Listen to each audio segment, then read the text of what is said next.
రేవంత్ సర్కార్పై నిప్పులు చెరిగారు మాజీ మంత్రి హరీష్ రావు. ముందు ప్రజలకు ఇచ్చిన హామీల మీద దృష్టి పెట్టండి సూచించారు. హైడ్రా పేరుతో వేల మంది రోడ్డున పడేస్తున్నారని ఆవేదన వ్యక్తం చేస్తున్నారు. పారిశుద్ధ్యం పడకేసి ప్రజలు రోగాల బారిన పడుతున్నారన్నారు. బాధితులకు సహాయం చేసేందుకు 24 గంటలు తెలంగాణ భవన్లో న్యాయవాదుల బృందం ఉంటుందని స్పష్టం చేశారు. చెప్పాలంటే హైడ్రా అంటున్నాడు. ఆయన 6 గ్యారంటీలు అమలు చేస్తా అని చెప్పారు. 100 రోజుల్లో 6 గ్యారంటీలు ఇస్తామని బాండ్ పేపర్ల మీద ఇచ్చారు. అసలు దాని మీద దృష్టి పెట్టాలి కదా ప్రభుత్వం. నువ్వేం చెప్పావు? వృద్ధులకు 2000 పెన్షన్ 4000 చేస్తాను. అది ఎలా అమలు చేస్తావు? ఎంత తొందరగా చేస్తావు ఆలోచించు. మహిళలందరికీ నెలకు 2500 ఇస్తానని హామీ ఇచ్చావు. అది అమలు చేసే దాని మీద దృష్టి పెట్టును. రైతులకు 7500 వాళ్ళకు రైతు భరోసా ఇస్తా అన్నావు. దాని మీద నువ్వు దృష్టి పెట్టే ప్రయత్నం చేయి. 2 లక్షల ఉద్యోగాలు ఇస్తాం 1 సంవత్సరంలోగా అన్నావు. ఆ 2 లక్షల ఉద్యోగాలు ఇచ్చే దాని మీద నువ్వు దృష్టి పెట్టు. ప్రజలకు నువ్వు ఎన్నో హామీలు ఇచ్చావు. ఇచ్చిన హామీల మీద దృష్టి వదిలిపెట్టి పేదల ఇండ్లు కూలగొడతా అని హైడ్రా పట్టుకొని బయలుదేరిండు.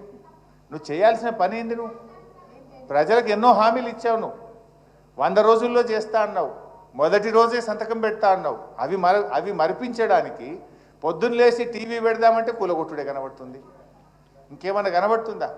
ఇలా కొన్ని లక్షల మంది ప్రజలు మలేరియా, డెంగ్యూ, చికెన్ గున్యాతో బాధపడుతున్నారు.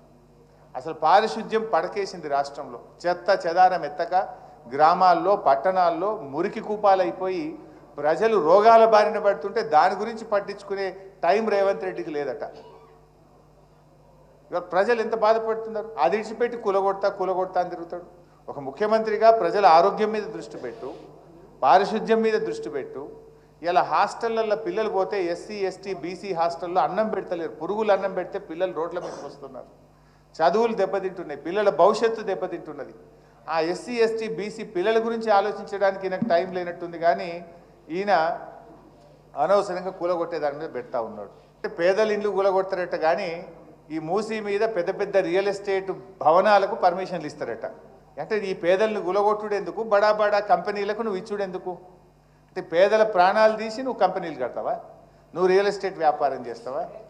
This is all not correct. So డెఫినెట్గా మీకు 3 విషయాలు మేము మీకు హామీ ఇస్తా ఉన్నాం.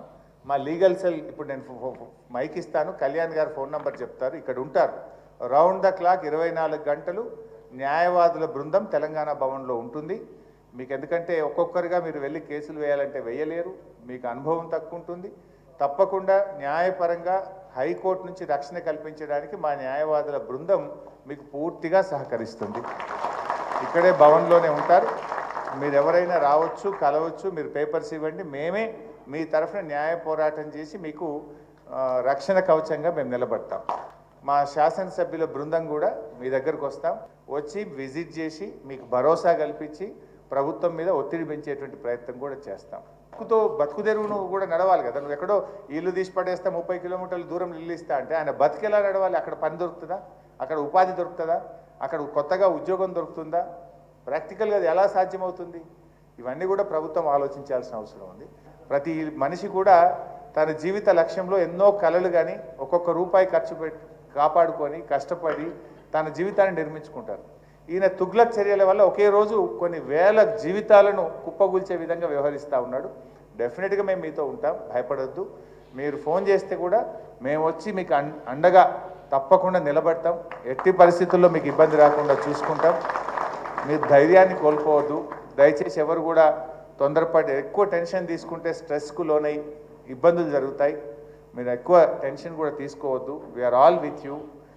ఇది మీ ఇల్లు అనుకోండి, మీ ఫ్యామిలీ అనుకోండి, ఎప్పుడైనా మా తలుపులు తెరిచే ఉంటాయి. Any time you can come here. Our legal cell will be there and మా టీం కూడా ఉంటుంది.